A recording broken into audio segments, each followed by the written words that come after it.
Budaya, bertemu lagi dengan saya Aisyah dalam channel Gubuk Inovatif tentunya. Ini nanti kalian nih wajib banget nih lihat di video listnya, kalian pilih nih di Gubuk Kuliner ya, karena disitu banyak banget video-video kuliner yang perlu kalian ketahui. Tepatnya ini kita sedang mengulas kuliner yang ada di Mojokerto. Nah ini Sobat Budaya, yuk kita bersama-sama mendukung dan memajukan pelestarian budaya Indonesia. Tentunya dengan cara yang termudah, yakni dengan subscribe, komen, dan share postingan ini, karena dengan itu sama saja kalian juga membantu mendukung pelestarian para maestro kuliner di Indonesia. Salah satu peran museum dalam mengedukasi masyarakat adalah mengenalkan kembali jajanan-jajanan kuliner yang memiliki nilai tinggi di masyarakat, supaya masyarakat kembali dengan jajanan-jajanan yang memiliki cita rasanya unik dan menarik, dan menjadikan kita lebih cinta dengan jajanan tradisional Indonesia. Baik Sobat Budaya, jangan kemana-mana, tetap ikuti terus perjalanan kami dalam mencicipi kuliner khas Nusantara. Hanya di Gubuk Kuliner Indonesia Bangga.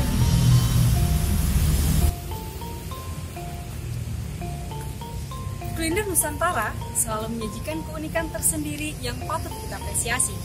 Bukan hanya dari bentuknya saja, akan tetapi dari cita rasa, bahan, dan takaran rempah-rempahnya yang pas, menjadikan kuliner tersebut sebagai ikon tersendiri di masyarakat.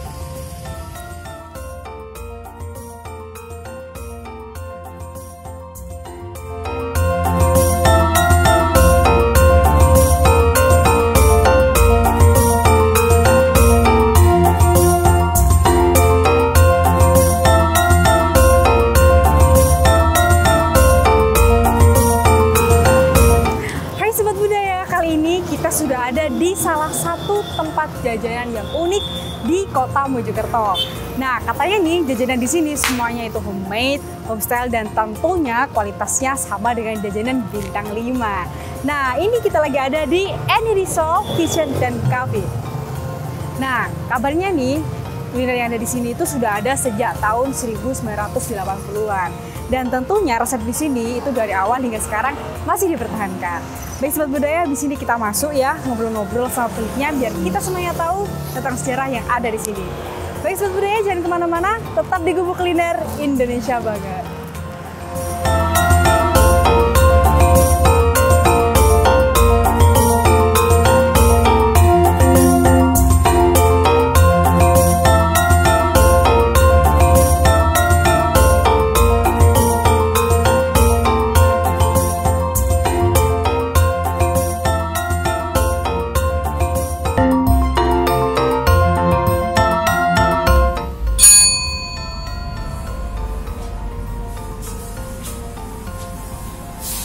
Pagi Mas, saya ini Aisyah dari Gubuk Kuliner nih.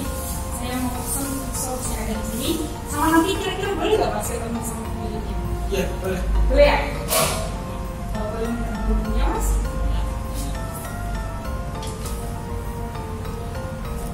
Saya bawa dulu Mas ya. Terima kasih.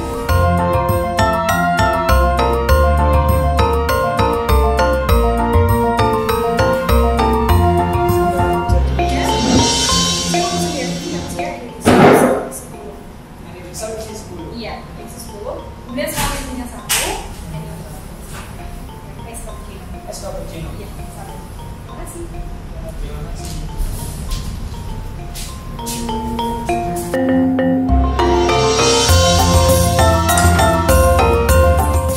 Selamat pagi. Selamat pagi. Selamat pagi. Ya, ini saya Selamat Aisyah datang. kok. Terima kasih. Saya dari Harjo. Oh, Harjo ya? Owner dari Anyrisol Kitchen and Cafe. Baik, jadi Sobat Budaya kita langsung ketemu sama ownernya loh, Rek. Namanya Gue Harjo. Ya, mari silakan duduk. Baik, terima kasih Gue ya.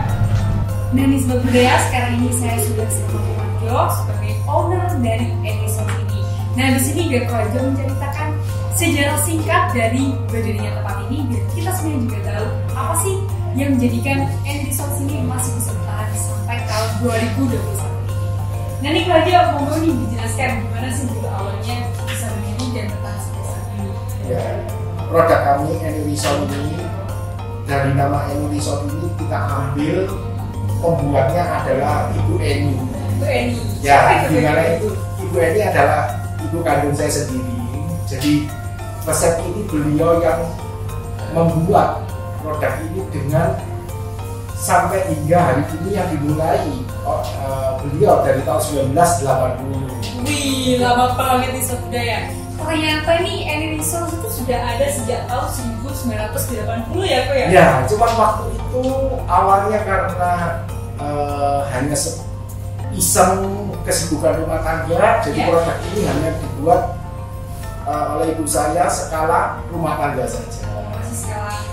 Masih skala kecil, jadi hanya untuk teman kerabat dekat aja beliau menjual produknya. Tetapi di dalam perjalanan sampai hingga hari ini ya tentu banyak kegagalan. Iya, karena kan masih berproses gitu kok ya. Iya, betul sekali ya, proses yang sangat panjang dimana sekarang era sudah berubah, jadi dari income masyarakat kita juga sudah mencukupi, gaya hidup sudah, tren hidup sudah berubah, maka produk ini mulai dikenal oleh masyarakat secara luas. Dan terutama Resource adalah peninggalan budaya bangsa Indonesia dari kolonial Belanda. Ya, ini kok dulu ini awal berdirinya itu kan dari industri rumah tangga ya kok ya. Dari proses tahun 1980 sampai tahun 2021, apa dulu itu untuk menjual produk ini ke masyarakat langsung di sini atau di tempat lainnya? Oh tidak. Awalnya adalah ibu membuat ini di rumah tinggal, dan pemasarannya hanya sekedar ke kerabat dekat dan teman dekat saja. Karena ayah saya mempunyai properti ini, jadi sebenarnya properti ini tidak kita gunakan awal mulanya. Oh gitu. Jadi peninggalan dari almarhum ayah saya. Saya berusaha untuk menggunakan, karena ada unik juga dari tempat yang saya pakai sekarang ini, yaitu termasuk rumah zaman dulu ya, tahun 1953 waktu bangunannya rumah ini. Jadi punya nilai, punya value, bukan sejarah, mempunyai value arsitektur ya. Jadi juga bisa sebagai ciri khas peninggalan dari kota Mojokerto juga yang lama. Dan sekarang kebetulan juga tempat kami ini merupakan akses masuk ke pusat kota Mojokerto. Tepat sekali. Betul ya? Iya, tepat sekali. Kan hampir semuanya itu lewat jalan ini. Iya betul. Dari luar kota pasti kalau masuk ke pusat kota pasti melalui jalan Kunala aksesnya kan. Ya, ke depan mungkin akan bisa berkembang lebih baik ya di Mojokerto, dan Mojokerto pastinya punya banyak ikon kuliner. Nah, saya ceritakan sekilas, saya memulai merenovasi tempat ini tahun 2016. Oh, berarti masih sekitar 5 tahun yang lalu. 8 tahun yang lalu. Nah, Anyresource ini berdiri pada tahun ini adalah tahun keempat. Tahun keempat ya. Jadi kita sudah buka publik secara open untuk umum, kalangan umum sudah 4 tahun. Sejak tahun 2017. Ya. Pada saat pendesainan juga ini kita konsep khusus. Ya kan? Iya, nanti beda. Nah, kalau kita lihat dari interior yang ada di sini kan ada sedikit warna biru. Kenapa ada warna biru? Kenapa ada warna putih? Ya, gitu. Nah, saya ceritakan bahwa sebenarnya kembali kepada sejarah dari produk Resource sendiri. Produk Resource adalah peninggalan dari kolonial Belanda. Maka kita gunakan warna identik juga yang mengandung dari Belanda sendiri, yaitu biru dan putih. Nah, ternyata ini dengan konsep bangunan seperti ini, interior seperti ini, itu ternyata nggak soko-soko desain loh. Bener-bener dipikirkan dengan matang sama Harjo, biar nanti memberikan value tersendiri untuk tempat ini. Nah, ini kok dulu itu kan sudah melalui proses panjang ya Bu ya. Untuk kedepannya kan Buku pasti sudah merencanakan untuk berkembang ekspansi betul. Iya. Nah, Ini untuk kedepannya, apakah yang menjadi saja di sini tuh hanya risol saja, atau mungkin ada menu lainnya? Tidak, tentunya tidak. Dan menu yang awal kita rancang yaitu kebanyakan adalah menu-menu peninggalan semua.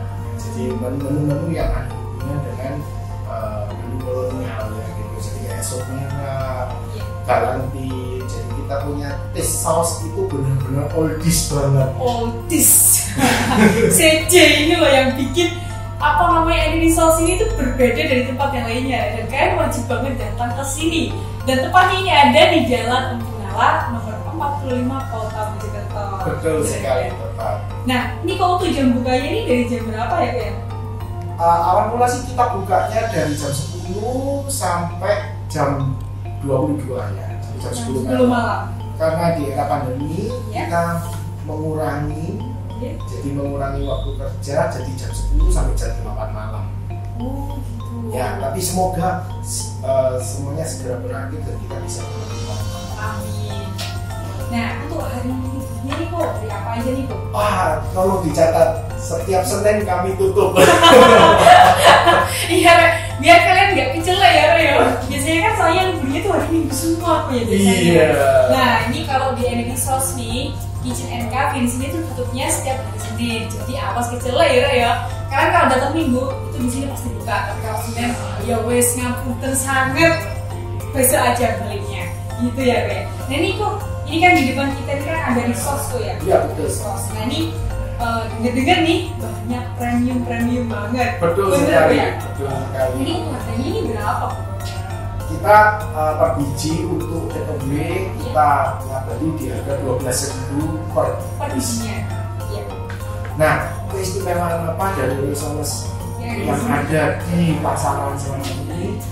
Risoles kami benar-benar premium.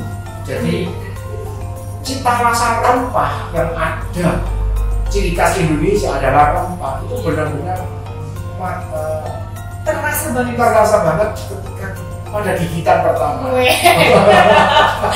Pada gigitan pertama dari Energy Sauce ini pasti kalian bisa merasakan rempah-rempah asli Indonesia.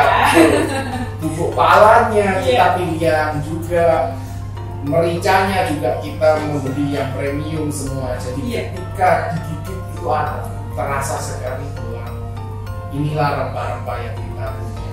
Iya. Nah, kedua adalah kalau dari review customer kami Iya. yang telah Berkunjung ke sini. berkunjung atau menjadi langganan tetap kami, Iya.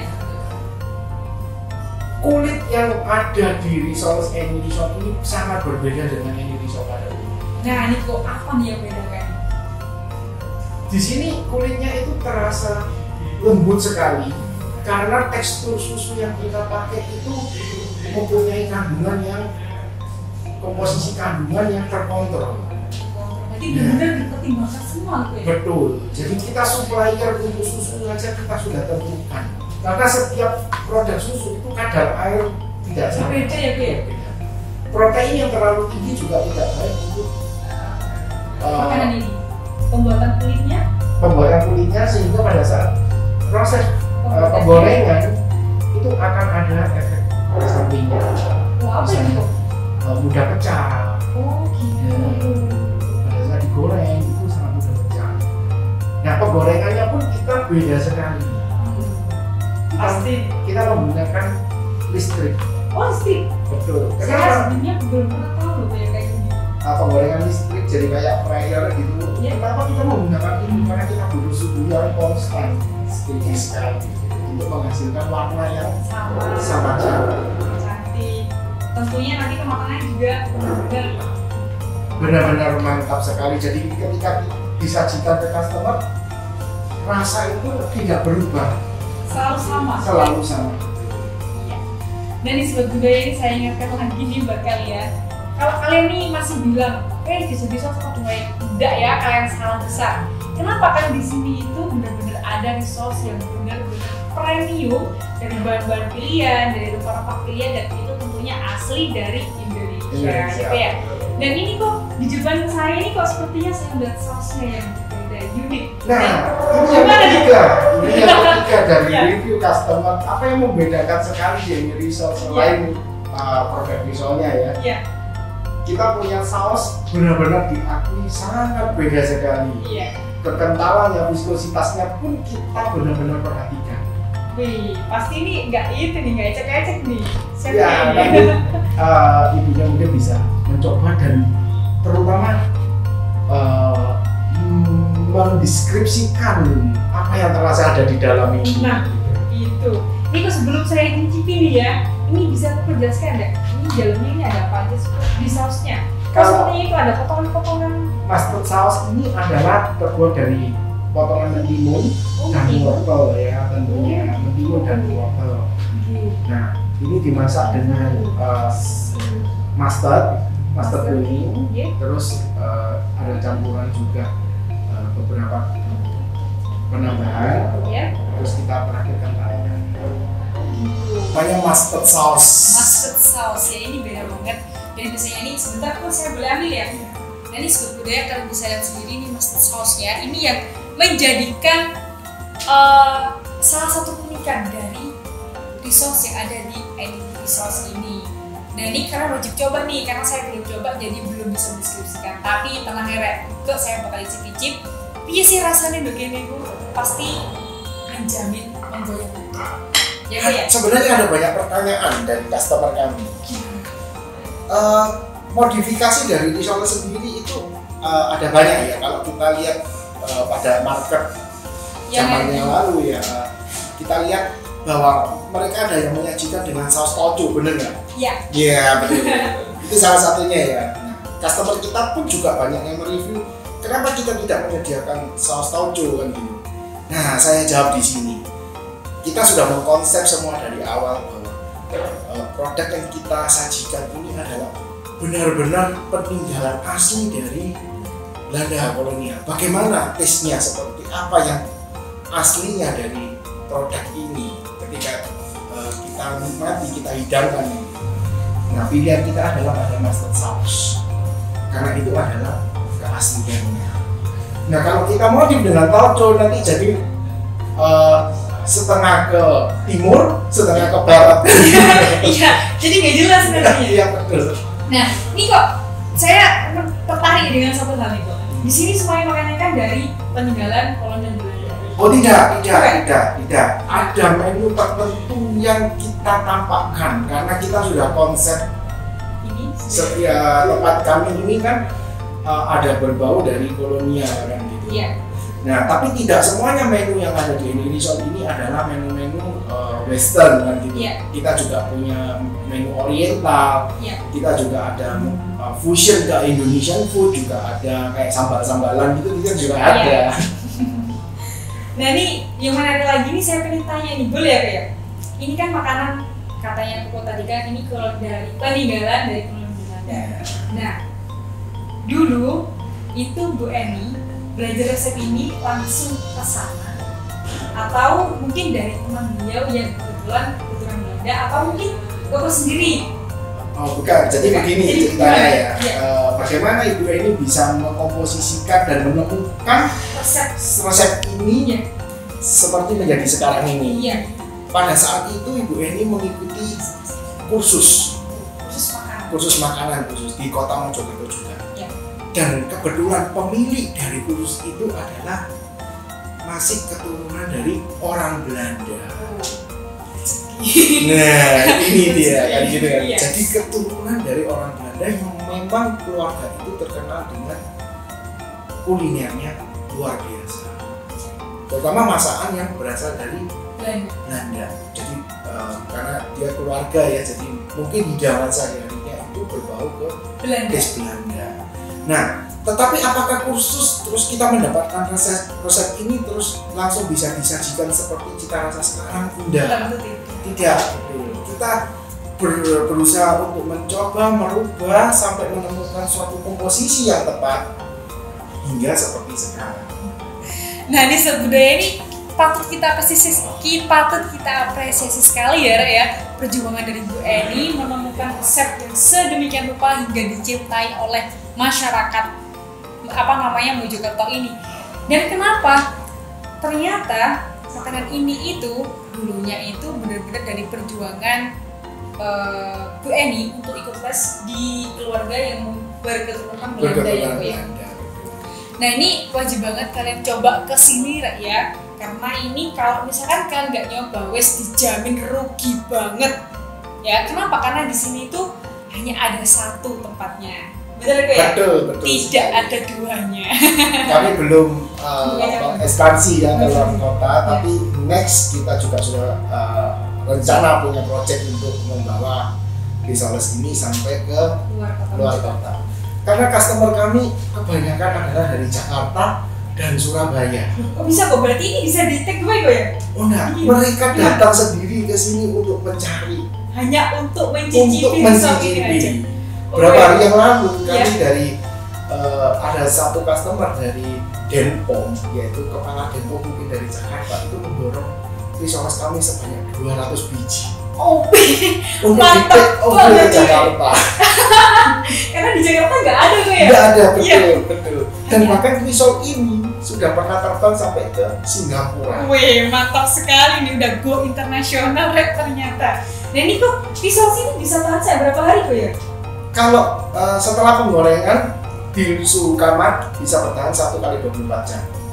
Oh gitu. Tapi kalau kayak itu kirim ke Singapura itu gimana? Kita pakai styrofoam dan di dalamnya kita kasih es. Oh iya. Oh begitu. Jadi kita kirim waktu itu kita kirim frozen. Dan karena pandemi sementara kita stop dulu karena tidak mudah mengirim produk makanan ke luar negeri. Iya kan harus diseleksi dulu. Seleksi. Ya, baik kok. Terima kasih banyak atas waktunya. Karena sudah banyak banget yang aku jelaskan. Dan ini terakhir nih saya mau tanya lagi, kalau Sobat Budaya mau pesan online kira-kira bisa nggak? Bisa nanti via WA kami, ada daftar di daftar menu dan ada di Instagram juga. Mungkin bisa WA. Cuman mohon maaf karena keterbatasan stok. Karena apa? Karena produk kami adalah handmade. Handmade ya, jadi handmade kita tidak menggunakan mesin, masih handmade. Jadi keterbatasan produksi kami 1 hari paling maksimal 200 biji. Ya. Berarti nanti kalau misalkan mau pesan itu harus hamil berapa nih? Sebenarnya setiap hari kita ready ada, terutama kalau masih jam 10 sampai jam 1 itu masih ready. Tapi setelah itu biasanya after makan siang itu sudah habis. Sudah diborong nih sama orang-orang kayak. Iya, kita tidak bisa menduga. Kadang ada rombongan dari Surabaya, mereka langsung ketemu sekaligus banyak sekali gitu. Ya. Kalau di Gojek ada kok? Ada kayaknya, mungkin ada, masih ada. Kita pernah masuk kerjasama dengan Gojek. Baik nih Sobat Budaya. Ternyata kalian kalau mau makan ini mungkin malas datang ke sini atau mungkin lagi sibuk, kalian bisa langsung aja datang. Langsung aja hubungi nomor yang ada di bawah ini, atau mungkin kalian bisa hubungi di Instagram atau mungkin di Gojek seperti itu. Baik, terima kasih atas waktunya. Ya, selamat menikmati. Iya, kembalinya saya berharap semoga Risoles ini bisa semakin berkembang. Terima kasih banyak. Dan bisa menjadi ikon yang unik di Indonesia. Baik. Terutama warga Mojokerto. Iya. Harus mencicipi ini. Karena ini hanya ada di kota Mojokerto. Kota kita tercinta ya. Baik nih, habis ini saya mau icip-icip dulu sama baik. Selamat menikmati hidangan dan terima kasih banyak. Terima kasih atas waktunya ya. Nah Sobat Budaya, tadi kita sudah ngobrol-ngobrol dengan Bu Harjo, di mana tadi beliau itu sudah menceritakan banyak sekali sejarah berdirinya tempat ini. Ya, kenapa sih kok tempat ini tuh dinamakan Eni Risol? Ternyata nama Eni itu adalah nama dari ibu beliau, dimana sebenarnya beliau itu sampai sekarang itu masih ada dan beliau itu masih membuat jajanan-jajanan yang ada di sini. Tapi beliau itu juga dibantu oleh putra-putra beliau dan salah satunya adalah beliau. Nah dari cerita tadi itu dari perjuangan Bu Eni sendiri sangat-sangat patut kita apresiasi. Kenapa? Karena beliau itu benar-benar perempuan tangguh yang dari awal hingga saat ini tuh masih bisa mempertahankan minat ini dengan menyesuaikan minat dari masyarakat. Nah, Sobat Budaya, ini di sini tadi kan ada banyak banget menunya. tadi kan saya sudah pesen resource-nya, tapi nanti kita bakal pesen menu-menu yang lainnya juga. Kenapa? Karena di sini tuh banyak banget menu-menu yang patut kita coba. Dan nih sekalian saya ingatkan lagi nih buat Sobat Budaya, jangan lupa nih kalian untuk subscribe, share, dan komen postingan ini ya, karena dengan begitu sama saja kalian juga membantu, mendukung, dan melestarikan para maestro kuliner di Indonesia. Nah, di sini kita tunggu jajanannya selesai. Kita ini lagi ada di Enrisol, tepatnya ada di Jalan Punala nomor 45 Kota Mojokerto. Dan tempat ini tuh ternyata sudah berdiri sejak tahun 1980-an, Loren. Nah, kan ini udah lama banget ya, kalau begitu itu sekarang udah tahun 2020. Nah, ya udah Sobat Budaya, jangan kemana-mana, tetap di Gubuk Kuliner Indonesia. Terima kasih Mas. Oh iya, ini Sobat Budaya, makanannya udah datang. Nanti kita coba bareng-bareng ya, Ra, ya. Sekalian mengulas sedikit sejarah dari jajanan Resource ini. Yang mana jajanan ini merupakan perpaduan dari kuliner klasik dan modern.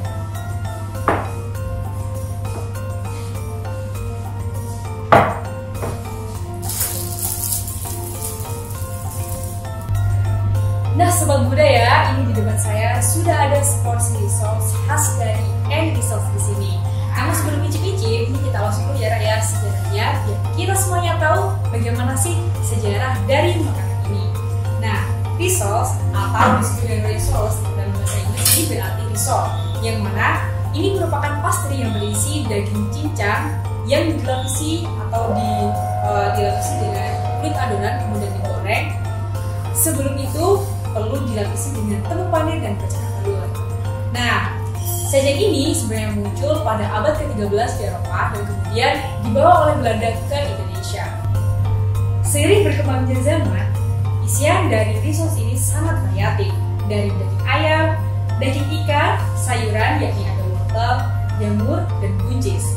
Maka tak heran apabila sajian ini menjadi jajanan sehat karena mengandung vitamin, kalsium, dan protein tinggi. Meskipun jajanan ini memiliki berbagai macam varian, tapi namanya tetap resource ya. Nah, kemudian kenapa kok ini tuh bisa bertahan sampai saat ini? Karena jajanan ini nggak pernah lekang oleh waktu, dan tentunya pemilik dari jajanan ini selalu menyesuaikan dengan peminat dari jajanan ini.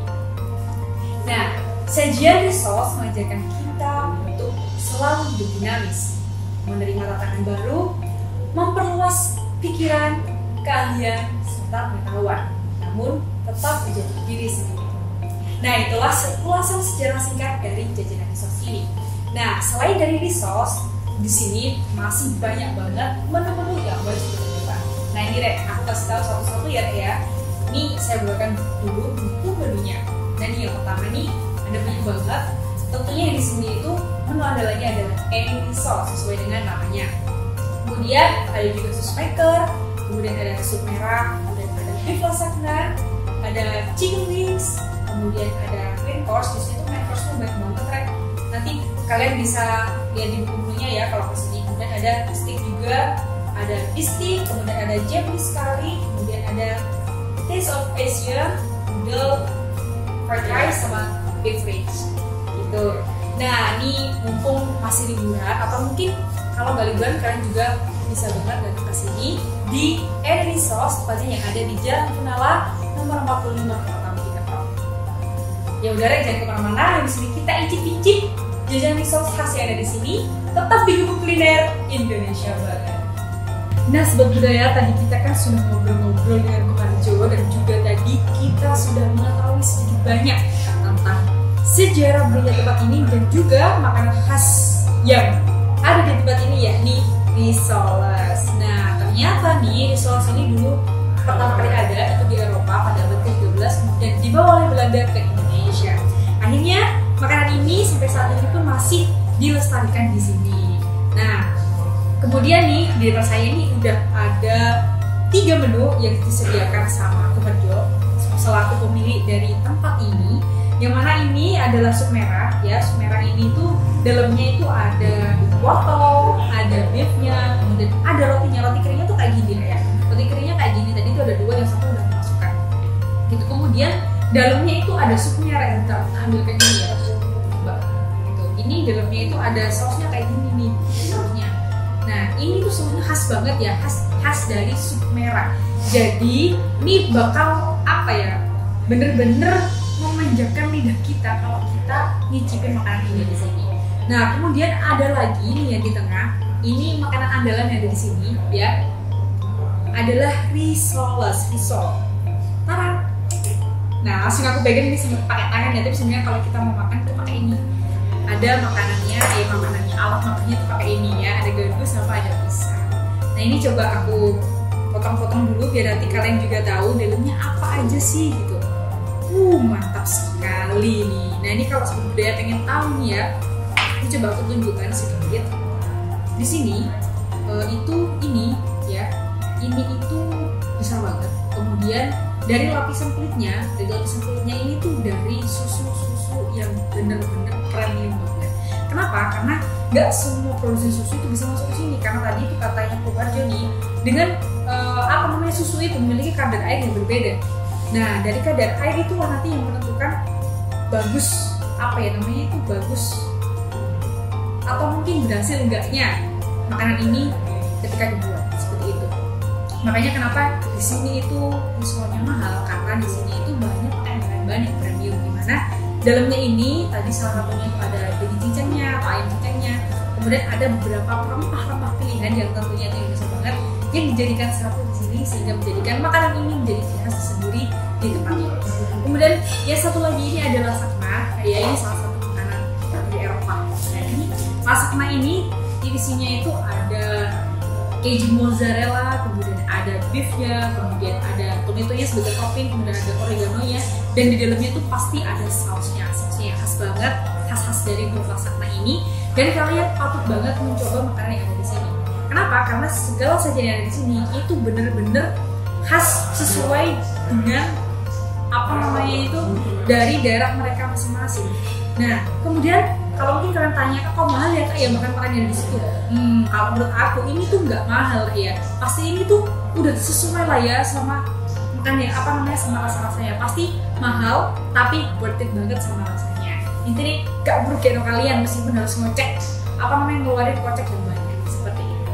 Ya udah sobat budaya, ini saya mau incip-incip dulu. Nanti kalau kalian nih pengen nyoba langsung aja datang ke sini ya, ke Evisol's Kitchen and Coffee, tepatnya ada di Jalan Gunala nomor 45 Kota Mojokerto. Ya udah, tetap ikuti terus channel kami di Gubuk Kuliner. Jangan kemana-mana, tetap Indonesia banget. Nah nih lanjut nih Re, dari rasanya, dari sup merah ya, ini rasanya tuh enak banget. Ya kenapa kalau bisa bertanya enak? Ya apalagi aku pribadi ini kan orang Jawa gitu kan, nyicipin makanan khas dari Belanda. Nah otomatis biasanya kita kan mikir enak gak yuk, ternyata ini tadi waktu aku cicipi itu nggak bikin enak, ya nggak begitu. Nah kalian pasti mikir kan ya, ini roti emang masih enak banget kalau udah dijaga di sini. Jadi kalian masukkan dulu aja rotinya ke kuahnya, kemudian kalian tunggu sampai matang. Mungkin bisa dikit juga bisa, terserah kalian mau makan ya gimana. Kemudian dimakan sama minyak isinya tadi yang udah aku sebutin. Tadi ada apelnya, ada beefnya, sama ada yang lain-lainnya di sini. Terus pasti intinya campurannya enak banget. Kemudian kayak itu kan namanya merah ya kak ya. Kira-kira pedes nggak? Enggak pedes ya. Jadi buat kalian yang nggak suka pedes ya, ini tuh cocok banget buat kalian karena ini tuh pedesnya tuh pas, maksudnya tuh sekedar dikasih kayak pedes sedikit gitu loh Rek. Pokoknya asam manis, pedesnya itu pas banget ya, nggak bikin kalian sampai mueh-mueh ngetero es-esnya, enggak bakal. Kemudian lumpianya kok lumpia di sosnya ya, di sosnya itu lembut banget. Ini coba aku itukan ya Rek ya. Ini kalau kalian pengen tahu ini dalamnya pro banget, isinya tuh beda banget dari risol yang ada di Nah ini tentunya ini itu bikinnya itu dengan penuh rasa cinta, Nah ini tadi kan Tuhan juga sudah cerita gitu ya. Ini dulu itu belajar resep ini itu dari kursusan yang kebetulan keluarganya itu keturunan Belanda. Jadi otomatis resep-resep ini itu didanakan dari sana. Tapi ini catatan nih ya. Ketika beliau kursus di situ itu nggak langsung dapat resep ini. Jadi resep yang dimiliki Bu Eni sampai saat ini itu adalah resep dari hasil pengembangan yang sudah dilakukan Bu Eni dari pertama kali ketika beliau ikut kursusan sampai saat ini. Seperti itu. Nah, kemudian ganti nih lasakna. Lasaknanya ini kalau kalian penasaran, lasakna ini rasanya gimana sih Kak? Tentunya lasakna ini khasnya itu gimana ya? Rasanya itu enak, lembut banget. Apalagi dalamnya ini kan ada mozzarella-nya gitu ya. Kemudian ada sausnya. Nah ini sausnya ini buat kalian yang gak suka pedes, nanti siap-siap aja minum yang banyak.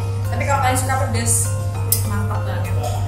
Kalau kalian mau lihat, coba nih aku tunjukkan nih, mantap sekali. Ini dalamnya itu ada berlapis-lapis ya.